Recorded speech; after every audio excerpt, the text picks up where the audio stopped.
नमस्कार. आज माझं ऑडिशन आहे मोठ्या दिग्दर्शकाकडे. आणि काल रात्री माझी बहीण संगी वारली.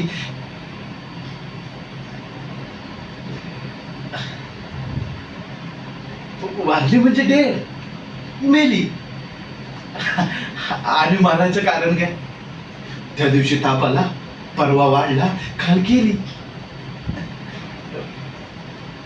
माझी आई ना रोज देवाला जाते. तिला मी सांगणार आहे, विचार तुझ्या देवाला, हा कुठला न्याय?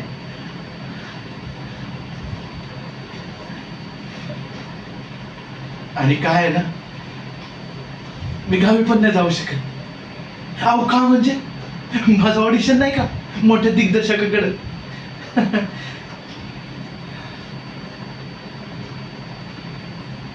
आणि खरं सांगू का, गावी जायला पैसे बी नाही ना माझ्याकडे.